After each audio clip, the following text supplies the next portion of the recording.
আসসালামু আলাইকুম। আমি সুমন একাডেমি থেকে। আজকে আমরা সেট ফাংশন অধ্যায়ের অনুশীলনী 2.2 এর 17 নম্বর অঙ্কটির সমাধান শিখব। আজকে আমরা শিখব কিভাবে আমরা খুব সহজে ডোমেন এবং রেঞ্জ নির্ণয় করতে পারি। এই ক্লাসটি দেখলে আশা করি তোমরা আর কখনোই ডোমেন রেঞ্জ নির্ণয় করতে ভুল করবে না। তো চলো আমরা শুরু করি। নম্বর অঙ্কটি কি দেওয়া আছে, r = 2 1 2 2 2 3। তো আমাদের দেখো প্রত্যেকটা কি ক্রমজোর দেওয়া আছে আর অন্যয়ে। তো প্রথমে আমরা কি লিখবো দেখো, অতএব আর অন্যয়ে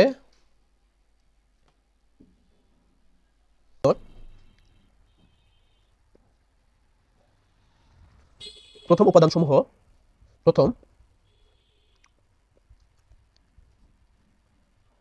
তো দেখো আমরা কি করব, এখানে আমরা এই যে আমাদের অন্যয়গুলো দেওয়া আছে, আমাদের যে ক্রমজোরগুলো দেওয়া আছে, এগুলো আমাদের এখানে প্রত্যেকটি ক্রমজোরের প্রথম উপাদানগুলো কি কি সেটা আমরা নির্ণয় করব। তাহলে আমাদের প্রথম উপাদান, এই উপাদান কত আমাদের বলতো 2। এই ক্রমজোরে আমাদের প্রথম উপাদান কত 2। এই ক্রমজোরে আমাদের প্রথম উপাদান কি বলতো 2।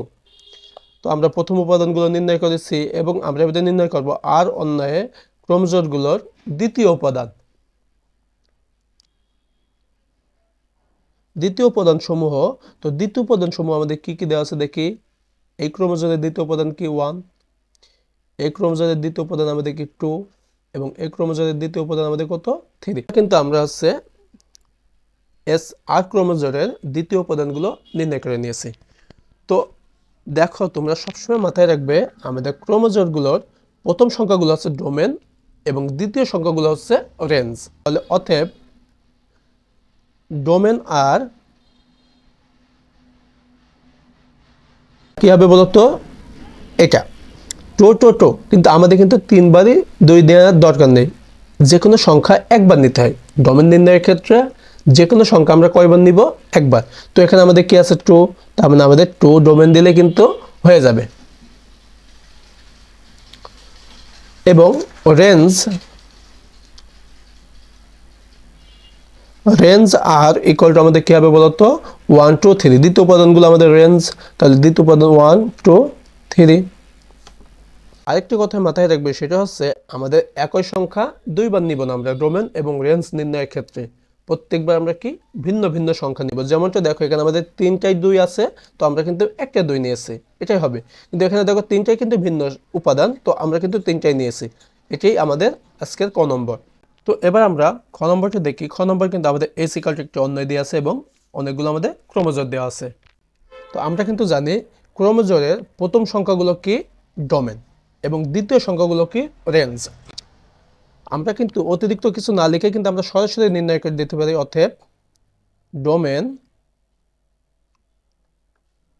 এস ইকুয়াল টু আমাদের কি হবে, প্রথম সংখ্যাগুলো আমাদের ডোমেন। তাহলে এখানে এই ক্রমজোরের প্রথম সংখ্যা কি আছে আমাদের -2। এই ক্রমজোরে আমাদের প্রথম সংখ্যা কি আছে 1।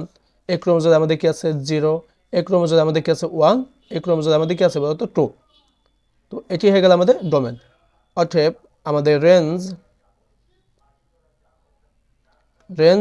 এস ইকুয়াল টু আমরা কি হবে, আমরা কি জানি আমাদের ক্রোমোজোমের দ্বিতীয় উপাদানগুলো সবগুলো রেঞ্জ। তাহলে এখানে দ্বিতীয় উপাদান কি আছে আমাদের -4। এই ক্রোমোজোমের দ্বিতীয় উপাদান আমাদের কি আছে 1। এই ক্রোমোজোমের দ্বিতীয় উপাদান 0। এই ক্রোমোজোমের উপাদান আমাদের 1। তো একই সংখ্যা কিন্তু আমরা দুইবার নিব না। ডোমেন এবং রেঞ্জ নির্ণয় করার ক্ষেত্রে আমরা একই সংখ্যা দুইবার নিব না। যেহেতু আমরা প্রথমে এখানে কি 1 অলরেডি নিয়েছি, তো এখানে কিন্তু আমরা 1 আর নিব না। আমরা কি নেব, পরবর্তীতে এই ক্রোমোজোমে কি আছে আমাদের 4। তো এটি হয়ে গেল আমাদের খ নম্বরের ডোমেন এবং রেঞ্জ নির্ণয়। তো গ নম্বর অঙ্কটি দেখো, আমাদের এফ আমাদের একটি অন্যয় দেওয়া আছে। তো অন্যয় দেখো আমাদের অনেকগুলো ক্রোমোজোর দেওয়া আছে। তো আমরা কি জানি অন্যয়ের ক্রোমোজোরগুলোর প্রথম সংখ্যাগুলো সব কি ডোমেন এবং দ্বিতীয় সংখ্যাগুলো সব কি রেঞ্জ। তাহলে অতএব ডোমেন এফ কি কারণে লিখবো আমরা বলতো, কারণ এফ অন্যের আমরা ডোমেন নির্ণয় করছি, এই জন্য আমরা ডোমেন এফ ইকুয়াল টু আমরা কি দেবো, প্রথম সংখ্যাগুলো সব কি ডোমেন। তাহলে প্রথম সংখ্যা এখানে কি আছে 1/2। 1/2 এখানে কি আছে আমাদের 1। এই ক্রমজোরে আমাদের কি আছে 1। আমরা 1 একবার নিয়েছি, আমরা দুইবার নিব না একই সংখ্যা। এখানে কি আছে আমাদের 5/2। এখানে কি আছে এই ক্রমজোরে 5/2। 5/2 আমরা অলরেডি নিয়েছি, তাহলে এটাই আমাদের ডোমেন। অতএব রেঞ্জ এফ রেঞ্জ এফ ক্রোমোজোমের দ্বিতীয় সংখ্যাগুলো আমরা কি জানি রেঞ্জ, তাহলে এই ক্রোমোজোমে আমাদের দ্বিতীয় সংখ্যা কি আছে 0, এই ক্রোমোজোমে আমাদের কি আছে দ্বিতীয় সংখ্যা 1, এই ক্রোমোজোমে আমাদের কি আছে -1, এই ক্রোমোজোমে আমাদের কি আছে 2 এবং এই ক্রোমোজোমে আমাদের কি আছে -2। তো এটি কিন্তু হয়ে গেল আমাদের রেঞ্জ নির্ণয়। আশা করি অঙ্কটি তোমরা বুঝতে পারছো। ভিডিওটি উপকারে আসলে অবশ্যই লাইক করতে ভুলবে না। এমনভাবে তোমাদের নবম দশম শ্রেণীর সাধারণ গণিত বইয়ের সকল অঙ্কের সমাধান পেতে অবশ্যই সুমন একাডেমি চ্যানেলটি সাবস্ক্রাইব করবে।